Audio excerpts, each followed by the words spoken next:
ഈശോ മിശിഹായ്ക്ക് സ്തുതിയായിരിക്കട്ടെ. കോടമഞ്ഞിൽ പുതച്ചു കിടക്കുന്ന പ്രഭാതത്തിലും കോരിച്ചൊഴിയുന്ന മഴയത്തും മുടക്കമില്ലാതെ പ്രഭാതബലി അർപ്പിക്കാൻ ദേവാലയത്തിലേക്ക് ഓടിയെത്തുന്ന ജനങ്ങളെ നാം കാണാറുണ്ട്. അവരെ കാണുമ്പോൾ എന്താണ് നാം മനസ്സിലാക്കേണ്ടത്? അവരുടെ ജീവിതത്തെ സ്വാധീനിക്കുന്ന എന്തോ ഒന്ന് അവിടെയുണ്ട്. എന്താണത്?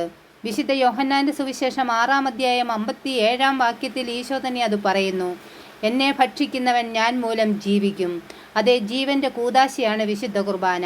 വഴിയും സത്യവും ജീവനുമായ ഈശോ നമുക്ക് ജീവൻ തരാൻ വേണ്ടി കാൽവരി കുരിശിൽ 3 ആണികളിൽ ബലിയായി തീർന്നു. മാറു കൊത്തി തുറന്ന് കുഞ്ഞിന് ജീവരക്തം ഊറ്റിക്കൊടുക്കുന്ന പെലിക്കൻ പക്ഷിയെപ്പോലെ അവസാന തുള്ളി രക്തവും വെള്ളവും നമുക്ക് വേണ്ടി സ്വന്തം ചങ്കിൽ നിന്നൊഴുക്കി.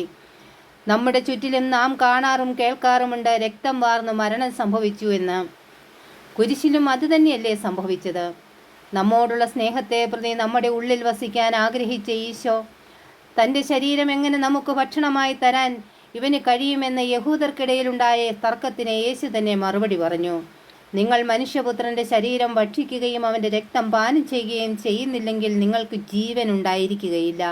അതേ, വിശുദ്ധ കുർബാന ജീവൻ്റെ ബലിയാണ്. എൻ്റെ ശരീരം ഭക്ഷിക്കുകയും എൻ്റെ രക്തം പാനം ചെയ്യുകയും ചെയ്യുന്നവന് നിത്യജീവനുണ്ട്.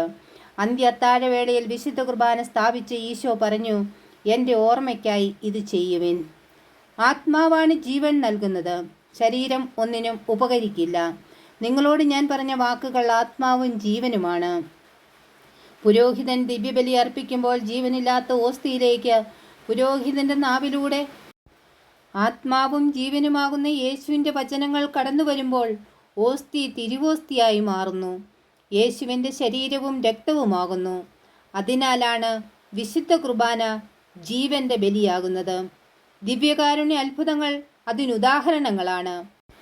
അതിനാലാണ് തണുപ്പുള്ള പ്രഭാതത്തിൽ പ്രഭാത ബലി അർപ്പിക്കാൻ ഈശോയെ തിരിച്ചറിഞ്ഞ ജനം ഓടി വരുന്നത്.